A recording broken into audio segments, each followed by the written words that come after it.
vous n'allez pas tenir. Et je suis un kimono. Donc, là, mon roman, Maritza ne voit pas pourquoi il y aurait un torse proéminent et dur. Voilà, donc j'ai remplacé le terme par musclé. Et là, elle me met, j'aurais mis lui, et on pourrait avoir son ressenti à elle, avant qu'elle se détende. Je pense que Maritza n'apprécie pas trop qu'on parle que de l'Artémon sur cette partie-là. Il faut vraiment que je décrive les pensées de Calliope, là. Oh, sérieusement.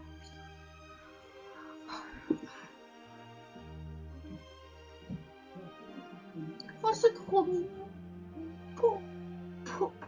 Les descriptions, ton point fort. Les pieds en suspension face à ce vide naturel, Calliope observait les aléas du vent sur les nuages. Elle contemplait l'orée des roches qui s'effaçaient avec la vitesse. Le corps en apesanteur contre son partenaire d'aventure. Les reflets de l'eau qui s'écoulait en bas paraissaient éblouir les parois. Le vent dans le visage et les cheveux lui donna la sensation d'être propulsée. Alliée au courant et à la force naturelle des lieux, elle traversait la frontière entre le réel bien ancré et sa nouvelle vie. Moi, j'avoue, je garde. Bon, par contre, là, ça, je vais le laisser là. Hein. En vrai, je sais pas quoi en faire. Enchaînement similaire. Ressentant l'attraction terrestre, c'est bien le ressentant.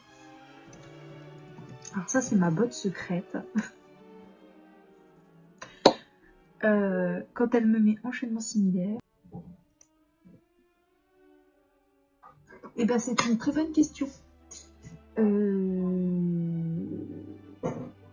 Parce que je n'ai pas la réponse. Je n'ai pas la réponse à cette interrogation. Merci de votre attention et votre dévouement à mon égard. Vous avez attiré là mon questionnement sur une chose où je ne maîtrise pas. Ben voilà, maîtrise. Dont je ne maîtrise pas. Alors la question c'est, est-ce que c'est CES ou SES? Il nota que ses pupilles brillantes possédaient la capacité de le faire frissonner.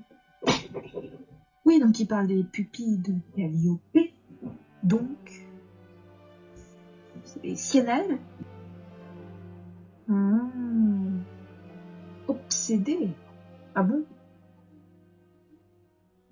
Précis, c'est pas assez fort. Occupé ou obsédé? Occupé dans une réflexion.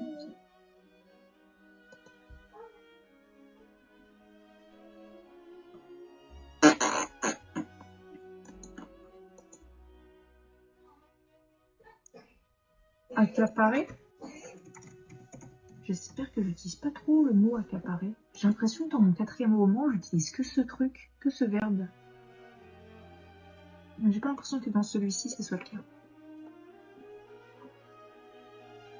Tu vois, finalement, on parle pas que d'Artémon. C'est trop bien. Dans cette scène, il y a une espèce de forme de tendresse mêlée à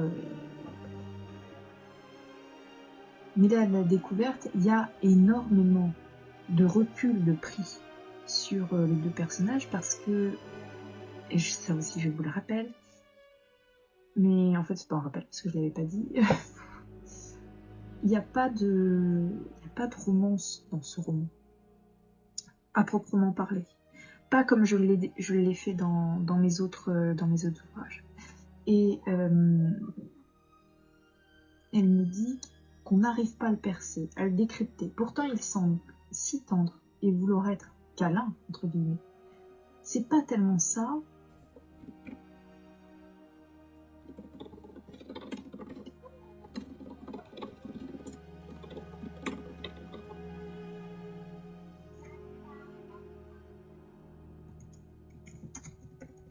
C'est de la merde.